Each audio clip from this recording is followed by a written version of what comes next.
Monsieur Vézinet, la situation est plus que difficile actuellement. De quoi a-t-on besoin?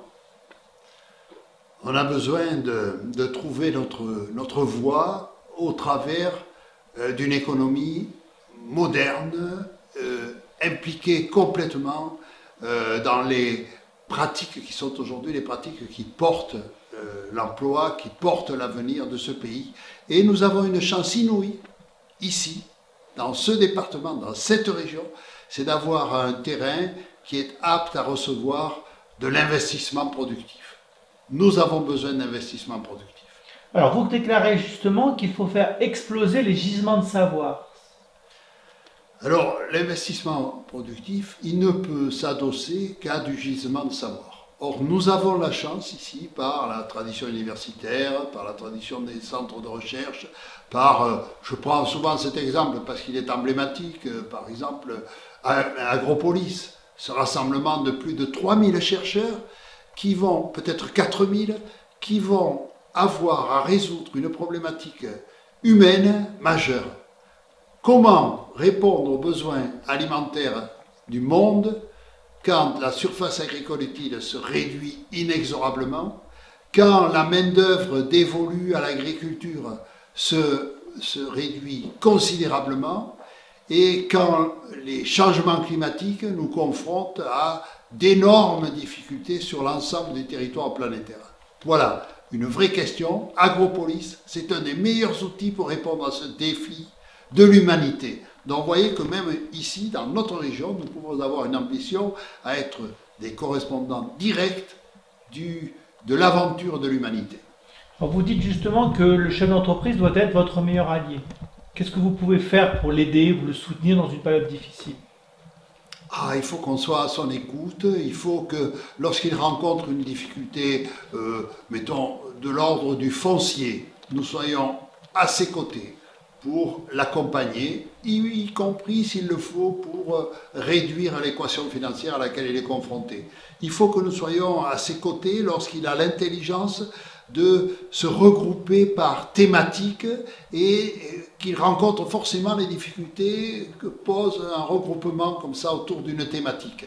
Nous sommes un outil capable de les aider dans ce domaine. Il faut que nous soyons à sa disposition lorsque il a une envie de créer et que cette envie se heurte aux difficultés inhérentes à tout territoire. Nous pouvons être son interlocuteur. Non, c'est tout ça que je veux faire avec le chef d'entreprise, pour qui j'ai un immense respect. Si le chef d'entreprise ne crée pas l'emploi, nous pourrons toujours tenir de beaux discours. Nous ne sommes pas là pour créer l'emploi. C'est lui qui est l'acteur de la création de l'emploi. Montpellier doit jouer, et en tout cas ne doit pas passer à côté de son destin, à un moment donné clé. Vous avez un rôle, vous voulez envie de jouer un rôle? J'ai forcément un rôle, puisque parmi les collectivités qui sont concernées, il y a la commune, il y a le département, il y a la région. Et puis il y a cette invention plus moderne de l'établissement public de coopération intercommunale, qui est soit le petit EPCI dans le monde rural, soit qui peut prendre une dimension importante dans le monde urbain, forme type agglomération de Montpellier, agglomération de Béziers, etc. Donc oui, je suis souvent un intercesseur entre ces différentes formes territoriales et j'ai un rôle forcément à jouer. Je ne peux pas me permettre d'être l'absent ou le muet du sérail. Il faut que je sois très présent sur la vie intime de ce territoire, qui est le territoire de l'Hérault, qui est, et ça ne fait offense à personne, qui est la locomotive qui tire la région Languedoc-Roussillon. Donc une locomotive, elle ne marche pas si vous ne lui donnez pas les carburants pour marcher. Alors justement, pour que cette locomotive marche, il faut aussi un conducteur du train. C'est quoi pour vous? Comment doit se jouer la carte donc, des municipales, ou le jeu des municipales, le combat des municipales, quoi? Il faut qu'il se joue dans le raisonnable et non pas dans l'exacerbation des égos.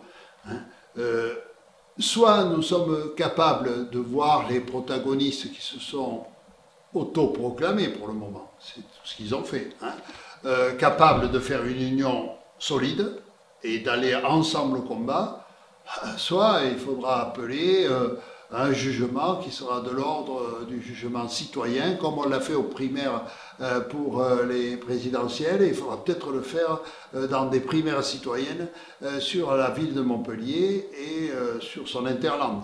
Là, j'avoue que c'est une inquiétude quand même, parce que c'est aussi ouvrir une boîte de Pandore où les gens risquent de, au lieu de coaliser leurs forces, de s'étriper.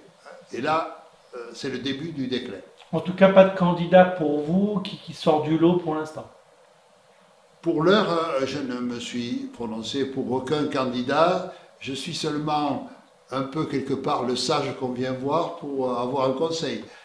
En tout cas, sur un autre plan, votre combat, c'est la décentralisation, c'est le rôle du Conseil général.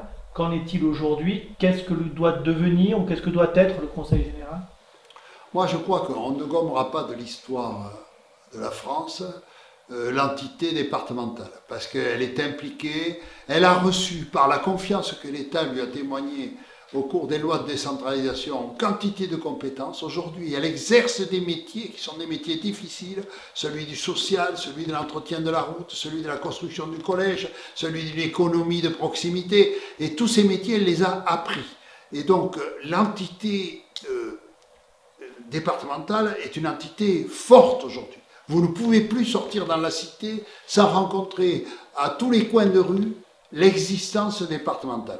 Donc, je m'inquiète qu'on lui maintienne ce rôle, qui est un rôle de proximité. Et ce rôle de proximité, le citoyen en a besoin à l'heure actuelle. On ne peut pas en faire litière. Et je pense quand même que les lois de décentralisation ont été mal fagotées à cet égard. Et je suis aujourd'hui un peu vent debout contre certains aspects de la loi de décentralisation.